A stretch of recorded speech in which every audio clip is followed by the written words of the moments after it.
शांतता. आयुष्याच्या गदारोळात प्रत्येक मनुष्याला एका शांततेची गरज असते. पण हीच शांतता कायमस्वरूपी आयुष्यात स्थिरावली तर आयुष्य बकाल बेरंगी वाटू लागेल. जिच्या आयुष्यात ही शांतता कायमस्वरूपी स्थिरवली, पण त्या शांततेमुळे ती डगमगली नाही. तिने त्या शांततेला सोबत घेऊनच आपल्या कलेच्या जोरावर या शांततेला भेदले. तिला बोलता येत नाही, पण तिने स्वतःची भाषा, स्वतःचा संवाद चित्रकलेच्या माध्यमातून उभा केला. स्वतःचं भावविश्व आपल्या मनात कोंडून न ठेवता कलेच्या आधारे लोकांसमोर मांडणारी सिंधुकन्या पूजा रूपाची धुरी. आमची मूकबधिर मुलांची शाळा या जिल्ह्यामध्ये एकमेव आहे. यासाठी आम्ही प्रवेशासाठी वेगवेगळ्या तालुक्यामध्ये किंवा वेगवेगळ्या गावात जाऊन आम्ही मुलांचा शोध घेत होतो. असंच एक दिवस वेतोरामध्ये गेले असता त्या ठिकाणी ही पूजा नावाची मुलगी आम्हाला भेटली. ती आमच्या शाळेमध्ये आली. पायरी 1मध्ये प्रवेश झाले.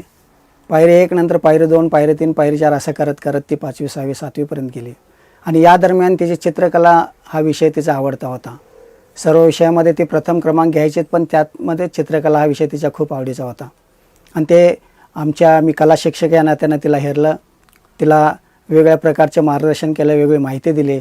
आणि तिनं पण ती माहिती घेऊन आपण त्या कलेमध्ये काहीतरी करिअर करायचं म्हणून ती स्वतःसुद्धा एक्स्ट्रा तास प्रयत्न करत होती.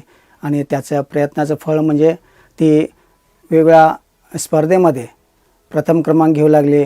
इलिमेंटरी, इंटरमिजिएट या ग्रेड परीक्षेमध्ये तिनं A श्रेणी प्राप्त केली. अशा तऱ्हेनं तिची प्रगती होत गेली. आणि प्रगती पाहून आम्हालाही वाटले की बाबा हिला पुढं काहीतरी चांगलं उच्च शिक्षण द्यावं. यासाठी आम्ही मग प्रयत्न केला की सांगली येथे कला विश्व महाविद्यालय सांगली या ठिकाणी तिला चित्रकलेच्या उच्च शिक्षणासाठी प्रवेशित केलं. आणि आनंदाची गोष्ट म्हणजे टोटल महाराष्ट्रामधून दिव्यांग विभागातून म्हणजे कर्णबधिर विभागातून ती महाराष्ट्रात पहिली आली. अशी यश घेणारी की यश मिळवणारी ती या सिंधुदुर्गमधील प्रथम कन्या म्हटली तर काय वावगं ठरणार नाही. आई बाबा दोघेही शेतकरी, ते दोघेही मूकबधिर. ती 5 वर्षाची असताना एका छोट्याशा आजारानं तिचं ऐकू येणं बंद झालं.